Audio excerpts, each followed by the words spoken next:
Recently, we had the opportunity to catch up with 4-time Masters CrossFit Games champion, Jason Grubb. We spoke about his 2023 CrossFit Games championship and what motivates him to be the best. We also spoke about alcohol addiction and how his addictive personality drove him to where he is today, and also his journey from unhealthy to the fittest on earth. And we also got his advice for getting started on your fitness journey and so much more. Tune in, check it out. We had a wonderful conversation. All right. So I kind of want to start from the beginning, if that's okay with you. Yeah. So coming back to when you're 37 years old, handstand push-ups were on the menu. Your first day at CrossFit, Yep. You could do them with a bit of a gymnastics background.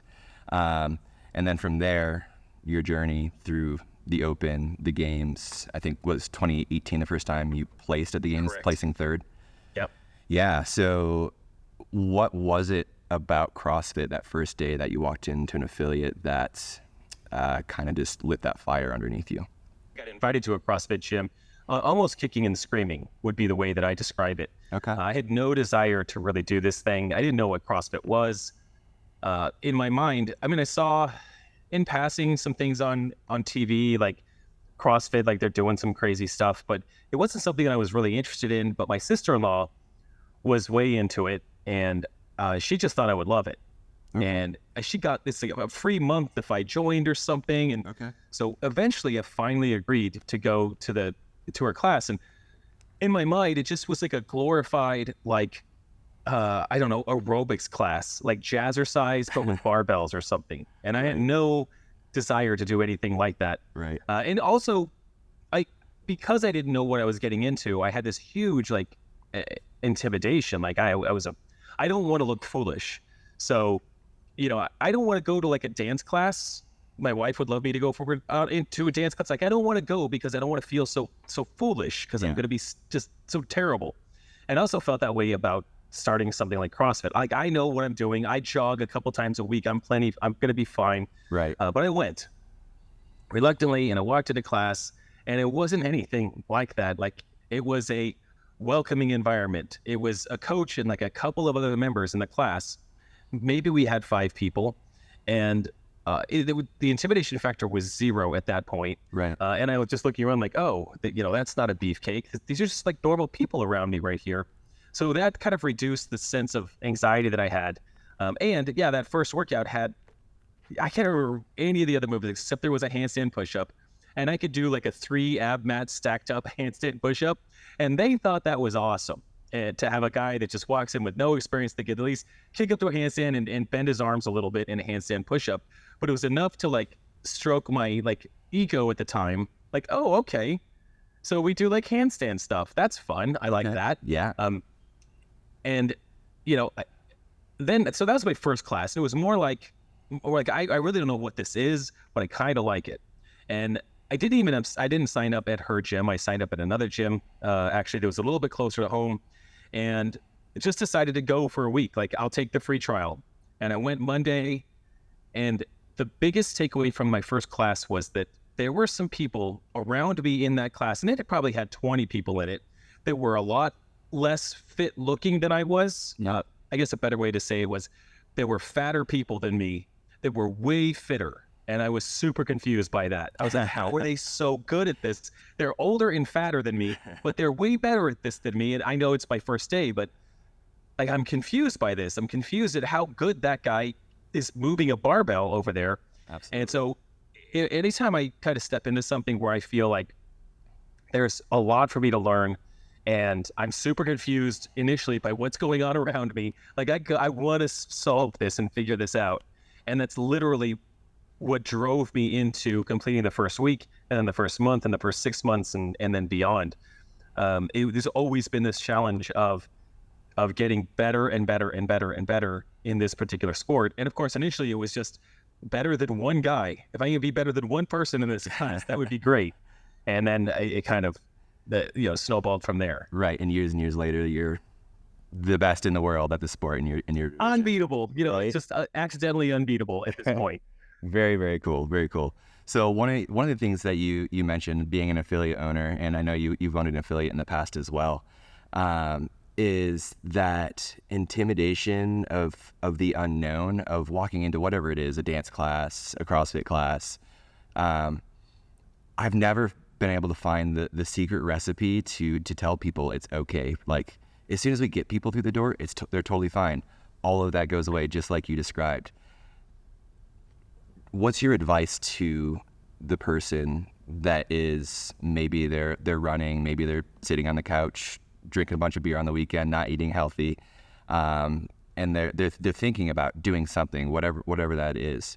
What would be your advice to them, just to get them to walk through the door of an affiliate or whatever it might be in the fitness realm?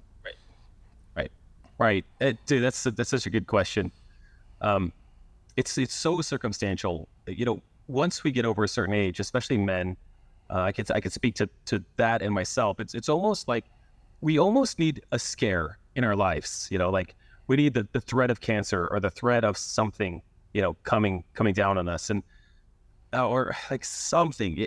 I needed the incentive of being manipulated, basically, into walking into a gym. But the advice I give is that it's never as bad as you think it's going to be. It's never as hard as you think it's going to be. It's not as scary as you think walking in there.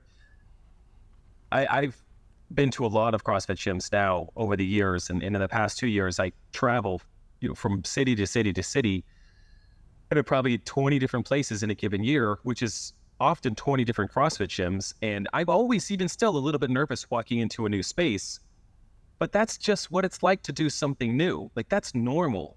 So if you could just overcome that sensation of like, yeah, I'm going to feel new here, even though I've got 10 years as a CrossFitter, 5 years at the CrossFit Games, 4-year champion, I walk into a gym the first time and I'm like, where's your bathroom? Like, I just kind of feel out of sorts in a new gym every time until, 10 minutes in, it's no big deal.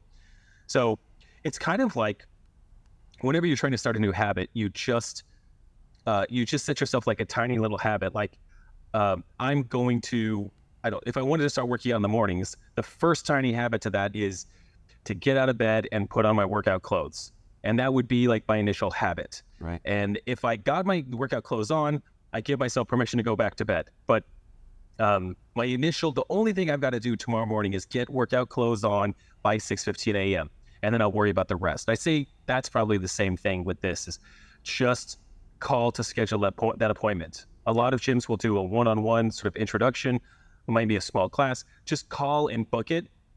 That's all you got to do. Don't worry about anything else after that. Just call the gym and then let the rest play out. That'd probably be my biggest advice. My advice to gyms, to get guys like me, fat, alcoholic dads. Okay, that's an exaggeration. It's probably not that much of an exaggeration, but because I've always had addictive kind of qualities, and I was drinking beer every day then. Like, incentivize me. Like, if you hate it, we'll give you a 6-pack of beer. I'd be like, okay, I'm gonna come and prove them how much I don't like it. I'll walk out of there with a 6-pack of Ranger IPA. Right. I'm gonna get $10 out of this. I mean, how as silly as that is, but like, give me an incentive to dislike it. And the reality is, man, once you walk in there, most people, when we actually get a heart rate going, we actually do something new, and we're new at it, but like, we're welcomed. Man, it's just a great feeling. And if a CrossFit gym doesn't make you feel welcome after the first visit, go to another gym. 100%. Just leave. Just go to another gym. 100%. 9 out of 10, probably more than that, will make you feel very, very welcome. 100%. I really like that strategy and advice. I might have to get some 6-packs in the fridge here and run a new ad campaign. Right. Yeah, you got your Coors. You're in Lakewood, so you got to have some Coors Original, some Coors Light in there, but then you all just got to have a lot of microbrews. I mean, you got the assortment in Colorado. Like 100%. It's a weird incentive. Yeah, dig it. So building from there, you walk through the door. At what point in your career, I guess before it was even a career, at what moment did it click for you of like, this is what I want to do, this is what I want to compete, I want to be at the games? Yeah. I think I realized I wanted to compete when I was introduced to competition in Castle Rock, there was I think it was called Battle at the Rock or something like that. This was probably 2014 or 2015, 2014 for sure. Some people at the gym were doing this competition, like, Jason, you should do it with us. And I was like, again, the intimidation factor was through the roof. I was so scared, so nervous. Even the day of, I remember driving down there, just being almost sick. I was so nervous for competition. It felt like competition when I was young, when I was like a teenager. So it had that feeling to it. And I went, and I wasn't terrible. Like, the goal was just not last place. Yeah. And I was competing against children as a 39-year-old at the time, essentially children, like 20-year-olds. And I got like 6th out of 20. And that was it. That's it. You know, I'm in. Like 5 people got awards. I got 6th. I was like, I'm in. I'm going to do some competitions. This was really fun. Like, really fun. Then I realized that there was a master's category at the CrossFit Games. This wasn't something that I knew, I don't think, in my first year or so. But I was 39, and I somehow discovered that you could compete at the CrossFit Games as a master's athlete. So I started digging into that. I saw some online footage. Like, these guys were insane what they could do. But I decided, like, yeah, I would love the opportunity to go to the CrossFit Games. I followed Rich Froning at the time. Yeah. I watched him win his 4th title in a row, and it was just this most exhilarating moment, the fittest man in history. And I just thought to myself, like, man, if I could compete at the games, that would be like the biggest bucket list thing that I could ever imagine. Yeah. And so I actually increased my training. At the time, I bought a gym, and so I was training whenever I wanted to train because I had my own gym. I also had to coach classes and stuff, but you know, I created some flexibility by having my own space, and yeah, I was training. I was really, really training. And at the time, looking back, I was totally overtraining, killing myself, but not making a lot of progress. That's a common mistake, just overtraining, but without any regard to any plan or strategy or nutrition or sleep. So I tried at 40 to tried to qualify for the games through the CrossfitOpen and then the age group qualifier. Not even close. Like, I'm not even near the plate on that one. Yeah. So 41, man, I train, I'm consistent, I'm doing it. And I swing and miss again in 2017. And that was frustrating. I was probably 30 spots out from making the top 20. Yeah. But the gap between what I was able to do and what those guys were doing was just so insane. I could never imagine being in a place where I am now. I could never imagine being there. And but I had a very, very strong desire to get to the games. And after not making it in 2021, I almost like resigned to the fact, like, okay, fine. You know what I'm going to do? I'm just going to follow some master's programming. And it was less volume. At the same time, I started to dial in my nutrition. And when the Open came around the following year, of course I wanted to qualify, but I did well in the Open. I was more fit than I was a year before. I was healthier. My body felt good. Yeah. Got to the age group qualifier. And again, I'm selling my soul in those workouts. And the week after that qualifier, there's like this time delay. There's 3 days for like all the gyms to validate the scores. I think it was a score validation process. But I was sitting in like 17th place on a Monday night. And on Wednesday night was when it was finalized. So Monday night, I'm 17th, and I stay in 17th out of the top 20 they took in 2018. And by Wednesday night, scores were validated, and I was still sitting in 17th. I was like, I'm doing it. Wow, I may have made it. I still have to do video review and all that kind of stuff to make it official, which they did over the next 3 weeks. Bumped me up to 13th. So I was lucky number 13 qualifying in 2018 to finally make it to the games and go compete on the largest stage possible for athletes in this sport. And that was amazing. But circling back, it started with a local competition where I wasn't the worst. I was like, well, I'm in. Yeah. I just took a teeny little sip of competition and was like, this is all I want to do now. But I do have to work and I have to like make a living and stuff. But wow, I really like this. Yeah. Very cool. Very cool. So you talked about, you called yourself an alcoholic dad. And that addictive personality kind of turned into CrossFit. I've talked to Matt Frazier about that same thing. I wonder if that's a trend across the boards. What are your thoughts on that? Of just like, I have this addictive personality, and that can go like any avenue. It could be drugs, alcohol, or it could be something you get addicted to that's healthy, or if it's a sport or like CrossFit. Do you think that's a real thing that happens for a lot of folks? Absolutely. Yes. I've hung out with some of the best CrossFitters on the planet. And I would say in watching their behaviors, they have addictive behaviors. And I remember I was coaching via one-on-one coaching. This is maybe 2 years ago, a fellow CrossFit Masters athlete, and he also deals with his profession is substance abuse. And so he has a couple of homes, and he has been sober for 17 years, whatever. But I mean, maybe 3 or 4 one-on-one calls in with him, we were talking at some deeper levels, and he just starts laughing. He's like, Grubb, you're just a straight up addict, man. I mean, in every way. And it had nothing to do with CrossFit or alcohol at the time. It was just like the behaviors, the way I carried myself. And so, I mean, in my 20s, I had addictions, and my addictions never went into like, super dangerous territory. Right. I mean, maybe, but that's a sliding scale.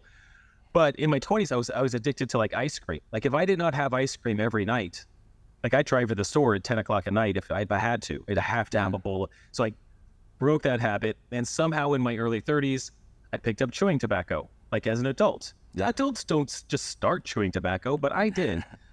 And that lasted 10 years. It wasn't until I qualified for the CrossFit Games in 2018, I was reflecting and thinking about that after receiving the invitation. Something snapped in my head, and I just thought, but a CrossFit Games athlete doesn't chew tobacco.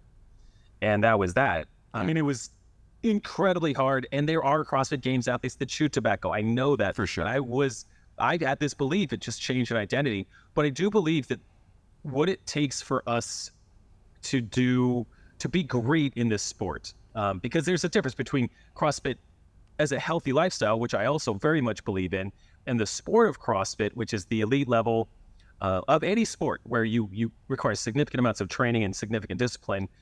You definitely leverage these addictive traits to do these illogical things every day. So for example, it's irrational. Like addiction is irrational. Yeah. Like I know with my head, even when I was drinking 4 beers a day, I shouldn't be drinking 4 beers a day, but I'm just doing it. That's just what I do. That's what I do at 4 p.m. It's happy hour in the cul-de-sac. That's what you do. When I was chewing tobacco, it wasn't like, oh, this is great. I really love chewing tobacco. This is just such a good thing. Like, I'm putting literally cancer fibers in my mouth every day. This is what I do.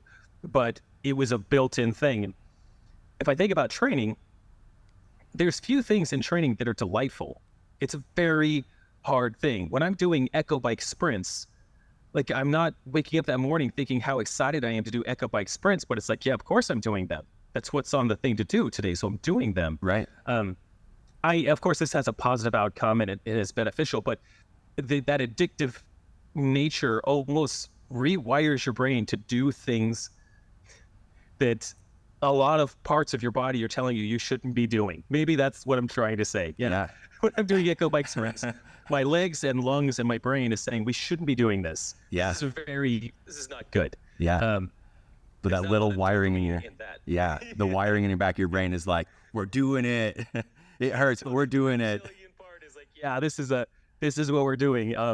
So it's not rational. And even being the elite masters athlete, so the difference between the elite individual athlete, the Matt Frasers, is they get big endorsements, big sponsorships, big paydays. Yeah. As masters athletes, I do have some sponsors, which is amazing, and I'm incredibly grateful. And I actually have enough sponsors to make a dent in my life. Yeah, great. It's not just a $100 free pack of something.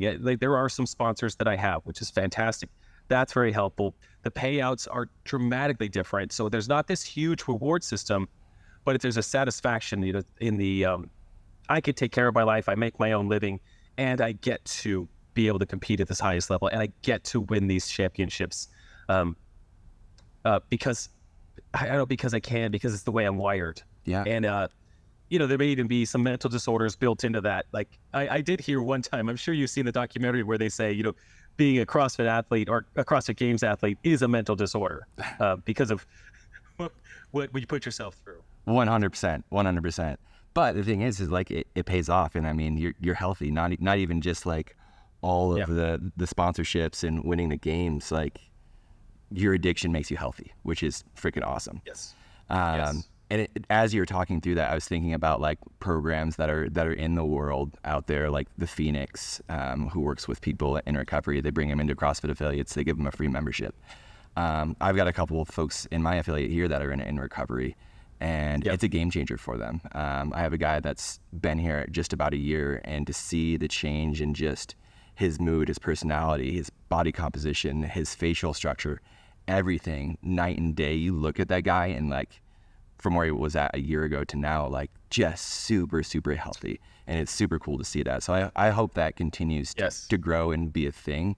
That makes me want to reach out to like local NAs and AAs and like go to them, be like, hey, you guys want to come work out and for free? I'll give you a free month of a membership, and just to see if it's a thing for you. And who knows, by doing that, you may find yourself recruiting some of the best athletes in the world accidentally. You never know, because there may be some DNA traits. And, I don't know about other athletes, or, even you talking with, if you talked with Matt Frazier, or like, I know for me, like there is some DNA, running through my veins that has addiction in it. Like I very much believe that it's part of my environment, but having grown up in an addictive family, my parents were both addicts in certain ways. My dad, very strong addictions and some really gnarly things. Which then creates chaos in my upbringing. And there's also not just this addictive DNA, but when you're the child of that type of environment, of that type of chaos growing up, there's a personality type that starts to get sort of wired. A fight to the end, like I'll die on the competition floor or whatever I'm doing to be something. And there's some of that that's built in from that experience, that you can't emulate that. You can't teach that. You can't teach the fear of failure that runs into the deepest veins of my soul.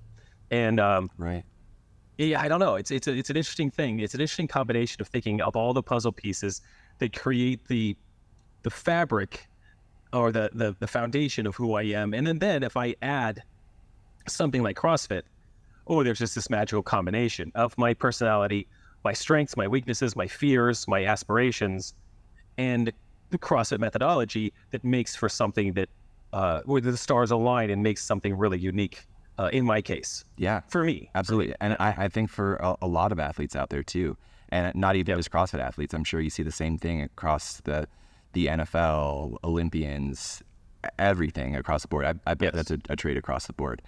I want to switch gears here for a minute. Thank you so much for sharing all of that, and to just get insight into what drives you to be the best in the world.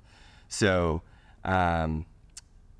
fourth championship. So you won your first one, 2019, 2020, 21, right? So it's 2019, 2020, there wasn't a games for masters athletes. So 19, 21, 22, 23. Right. That I totally forgot about that whole COVID year. Way to bounce back from that and just come back. I'm sure that was pretty disappointing, because I mean, that was that the year that we had the fall open? It was. So we had the fall open in 19, and then my qualifier wasn't until February of it's actually maybe early March 2020. And actually I just finished the qualifier I had sold my gym to another owner, and I was actually completing the qualifier at that same gym. And he walked in, it was a Sunday, and he said, "Hey, shutting down the gym. We're closed." Perpetually for as long as COVID exists. Like, it was mandatory. But I was able to get in there and complete the qualifier. And once the gym closed, I mean, we just knew there's not going to be a CrossFit Games. The world is done right now. We're done. 100%. It's very scary, right? Yeah. So, and I mean, they had the few men and women individuals that went that year. And then leading up, 2 more championships, 2023, you won it again this year. I wanted to just ask you some questions around the games this year. Congrats, first of all. Thank you. It's an amazing feat, winning 4 back-to-back. It's freaking impressive, man. Just high-level question, favorite moment throughout the entire week? Man,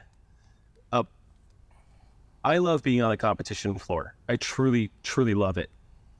There was one event where it was event number 4, or in North Park, and it had 3 rounds of a rope climb, 10 heavy deadlifts, then a sled pull. You go through that 3 times, and at the very last sled pull, you load up the rope onto the sled and push the sled across the field to the finish line. So it's a very visually appealing test. It's a very, it's just fun. And about 2 rounds into it, I had accumulated a tremendous lead in this workout. I'm good at all of these movements. I'm very good at deadlifts.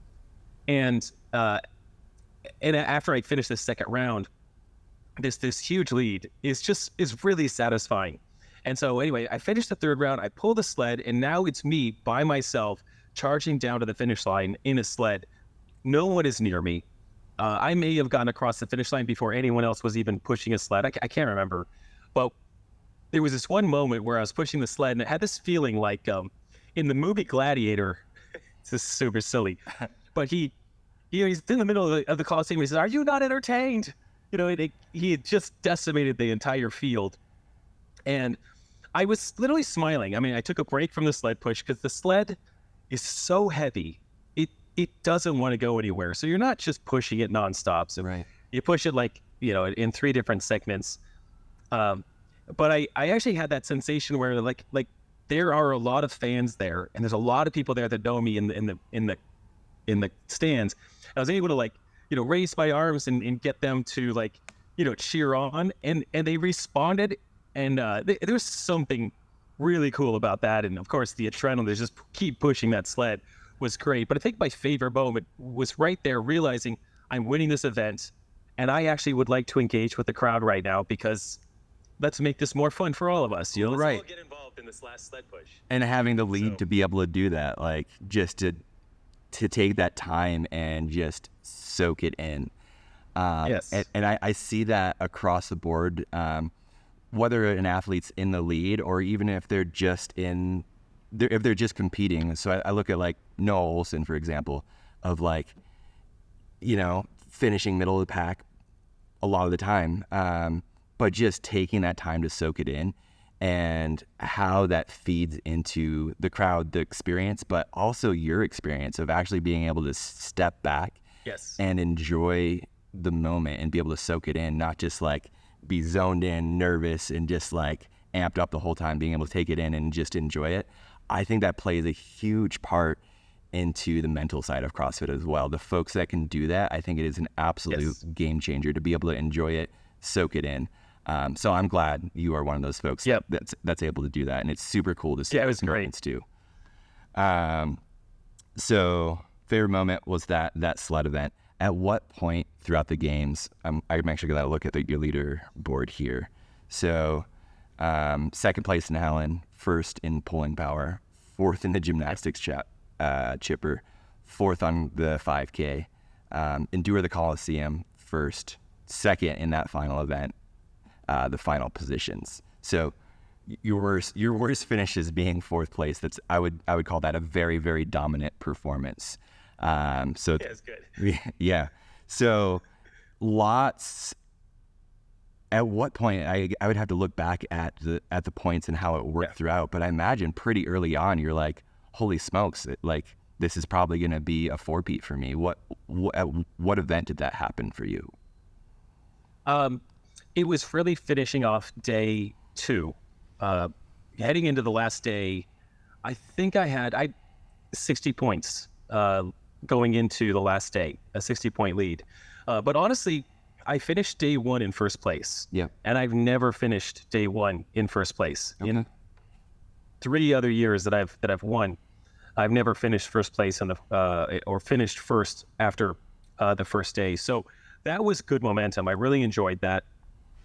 And winning the event on the second morning also was just propelling that.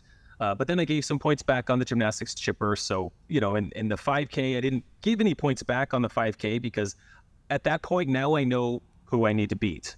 Right. And that's the game right there is I don't need to beat everybody. I just need to beat the certain guys I need to beat. Right. But 60 points going into the last day with 2 events, knowing that the first event on the last day was all machines. It was Echo Bike, Ski Erg, Concept 2 bike, double unders, and it was a really fun endurance event. Like, I can suffer. If you need me to suffer for like 15 minutes, I can do that. Yeah. And, it's not skill. I'm not getting no reps unless I trip on a double under, but I'm not getting no rep on a ski erg or a bike erg. Like, I can just grind.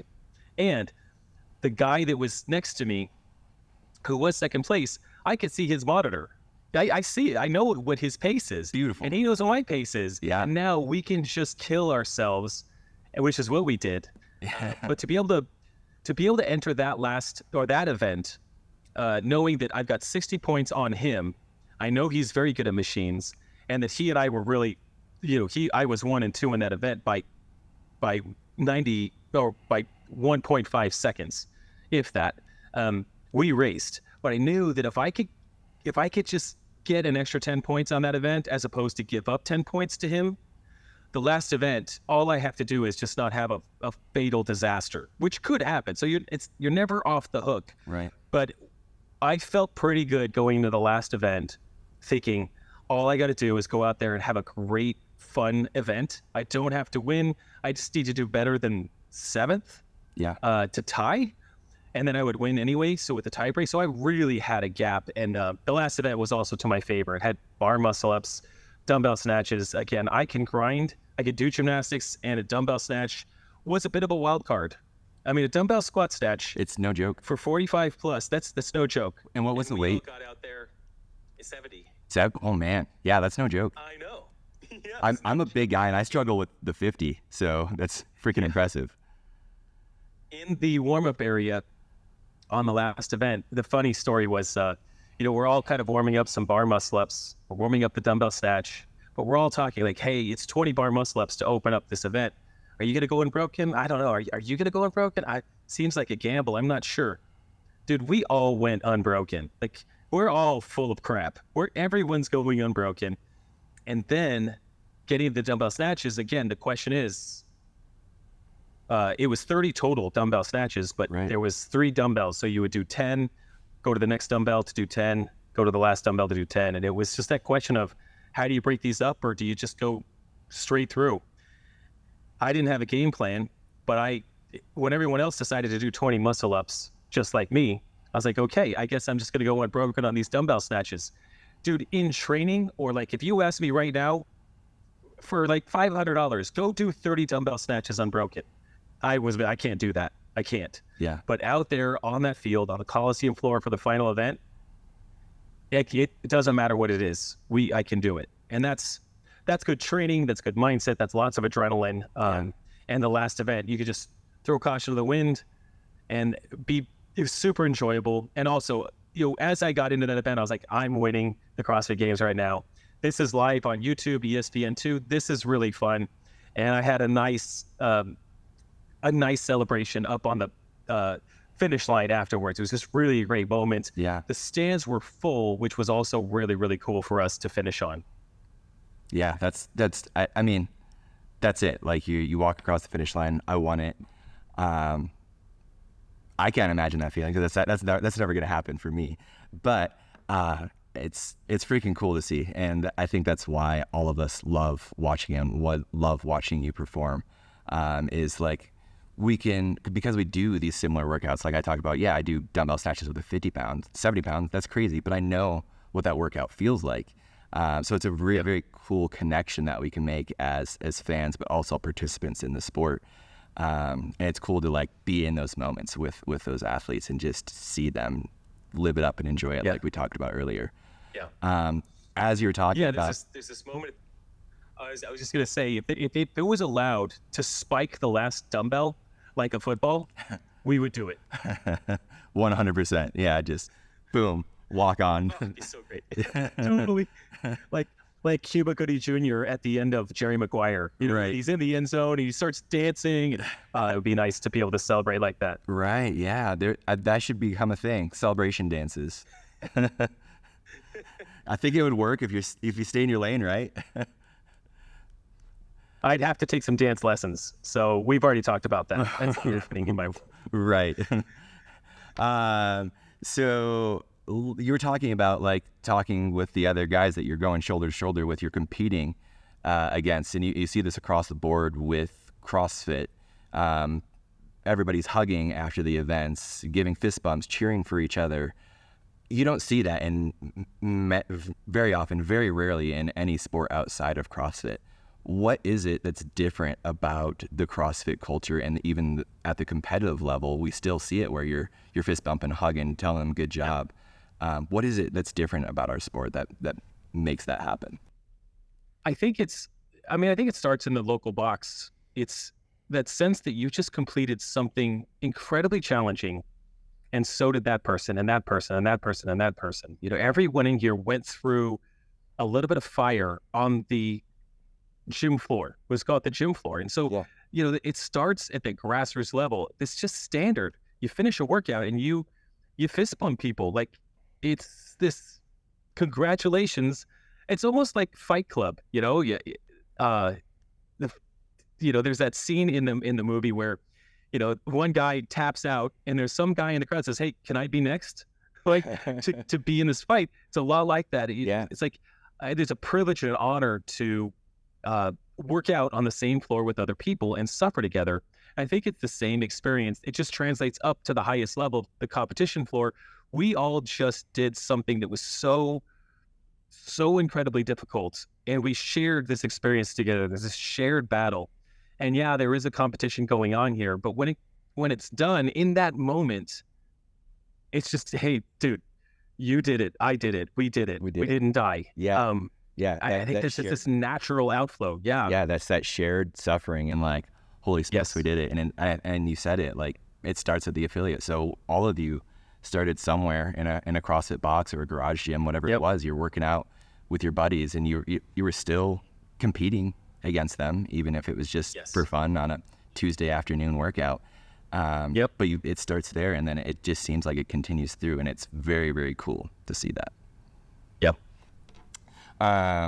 So your family was sick leading up to the games. They were still sounding sick at the games. You were able to hold off and not getting sick until after the games. You were sick and out last week, and you're still coughing up a lung from time to time. What does it mean for you to be able to have your family there at the games, to go back to the RV and have them in the stands? Yeah. So there's two parts to that question. So one, having the RV and having a home with us there, like, because we live in this thing full time. Yeah. I mean, that's amazing. I have my own meals every night. I have, everything can just be normal. What I have for breakfast here is what I have for breakfast in training. So my body is optimized for this, and that's really nice. Yeah. When they're sick and I live with them, that was challenging. I'm literally looking at them right now. Right. It was tough. Like, I kept myself quarantined in the bedroom basically while they were all sick everywhere else. It just would have been so terrible for me to get sick right then. And luckily I dodged a bullet. Then I got sick like 2 days after, which is fine. Right. Still suffering. But having them in the stands and hearing them, I could hear them. And my boys are the loudest. My 10-year-old is got quite a voice, but I could hear him while I'm pushing a sled. You know, I hear him saying, "Go, Dad." Or he often likes to say, "You're doing it, Dad. You're doing it." And I can hear that. And I mean, it's great. And to finish, look at my wife who's got camera duties, and she's working and cheering me, but working. I look at her and she's sort of like, "Whew, good job." She feels the relief that I feel in winning. It's a relief more than it is success. It's like, "Oh, phew, I won that event. Okay, good." And then she'll immediately point me to where the boys are. Because they might be over here at the stances, and I could go straight to them, knuckle bump them, elbow bump, my littlest, who was super sick last week or that week. And it's great. It's great to have them there and great that they can see. And I actually have two older kids that are in Colorado, married, and they couldn't come to the games. And so with that, it was unfortunate that the games was not broadcast this year for Masters athletes, so that our extended families, our families at home, could watch. That was a huge, huge disappointment. It was communicated last minute, which is probably the biggest part of it. We could have all arranged something else if it was communicated better, but it happens, and it is what it is. But even having kids at home, like my 22-year-old son, who's a first responder, he just graduated from the police academy. He's 2 months into being a cop, but like getting a text from him that says, "Dad, I can't believe it, 4-time champion." It's unbelievable. And that there's people that he'll meet in the CrossFit world. A lot of police officers are CrossFit, and he'll be like, "Hey," they'll ask him, like, "That last name, are you related to Jason Grubb?" He's like, "Yeah, that's my dad." Yeah. And that's cool. Like, cool. The people will actually pick that up. Yeah, really, really cool. Yeah. Dig it. I mean, it's unfortunate, with the broadcast stuff, but to have most of your family there and just have the stands, like that's got to help, and with the mental side of it too, of just having a support system there in place. Yeah, very cool, very cool. So I watched one of your YouTube videos, I think last night, and you mentioned, you talked to one of the medics, and they were saying, like, across the board, people were dehydrated, not getting enough sodium, potassium, and I think one of your sponsors is Element Supplements, right? Mm-hmm. Yep. Do you feel I feel like athletes are training at that volume leading up to the games. Is it just because it's the games and they're pushing harder, where they are getting that, they're just depleting themselves typically more than they do in their training because they're pushing a little bit harder?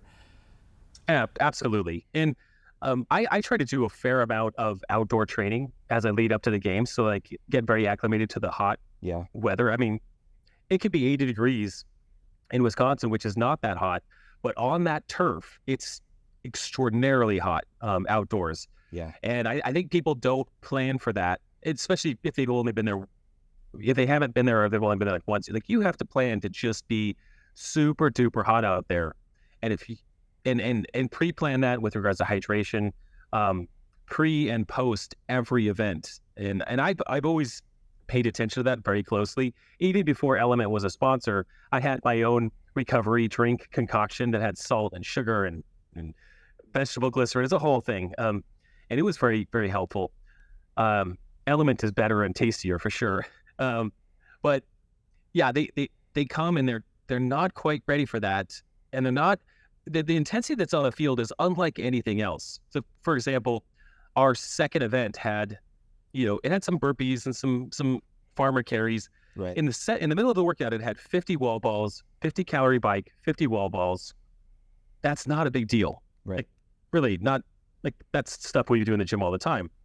But the rest, every Masters athlete for the rest of the competition after the second event was so sore in their legs from 100 wall balls and 50 calorie row. It's just not that big of a deal, but the intensity they put into it is beyond even what we can train. And I even, I practiced Helen, for example, a couple of times in different configurations prior to the games.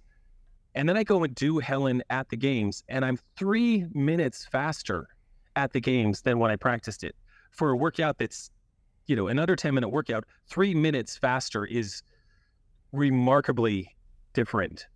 So training, it's very hard to emulate performance in training. And I've actually stopped trying. Like, there's just a dramatic difference between what I do in training and what I do in performance. I just make sure that my training has me ready for that 150, 200% effort that's going to happen on the performance field. And that's not something you just wake up and know what that's like. It takes lots and lots and lots of time in competition to understand what your body's capable of. It's not capable of in training. Yeah, that's it's interesting. And I mean, it 100% makes sense. You're there, the crowd's there, they're cheering. This is it. It's game time. You don't think you have that extra gear when you're in your training, but you do, and then it just steps up that level. So it's interesting to hear the impact even at the conditioning level that you guys are at, but being able to be aware of it and have the right supplements and having that experience to make sure that you're recovering well. Super, super important. There's another gear shift. So I don't know if you got to talk to Aaron Brill about this much when you were training at 7070 leading up to the games, but he's involved with, he is the president of a nonprofit called Lions Pride, doing work, doing CrossFit in prison, but also doing work for folks that are transitioning to the outside. What's your take on that, of like inmates working out doing CrossFit and those folks they're transitioning to the real world? Oh, I think it's amazing. I think it's absolutely amazing. I did talk with Aaron about that, and we even talked about possibly going into, like, I might even be able to go with him to one of those. But it was hard timing wise. It was just really hard to make something like that work. But what he's doing and going in to have inmates do that kind of work, I think it's just super, super cool, because I think that CrossFit, just like we talked about, all of us doing CrossFit on the competition floor, the camaraderie that creates is magical, and it's hard to explain why that happens until you actually just do it. And I think providing that in any environment where it's a mess, the camaraderie just sort of naturally happens, and I think it fosters healthier relationships. Gives these guys an outlet, a purpose, a reason every day to do some movement. Again, a lot of those guys probably have backgrounds similar to mine, and just crossed the wrong bridge at some point, right? 100%. But they still have all of those characteristics that might make them actually really great CrossFitters. Yeah. There's not a lot of dopamine available in prison. I mean, I don't know anything about prison, but I'll take dopamine when I can get it, because that's just what we're built as human beings for this. And a good CrossFit workout is a nice, afterwards, obviously, a nice little dopamine boost. 100%.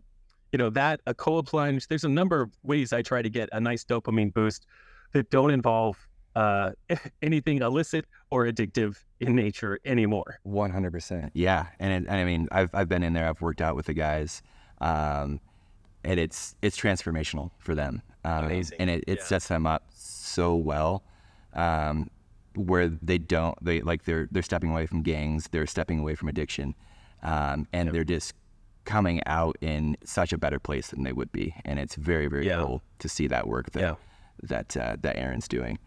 I know you've got to jump here pretty soon. Congrats again for the 4-peat.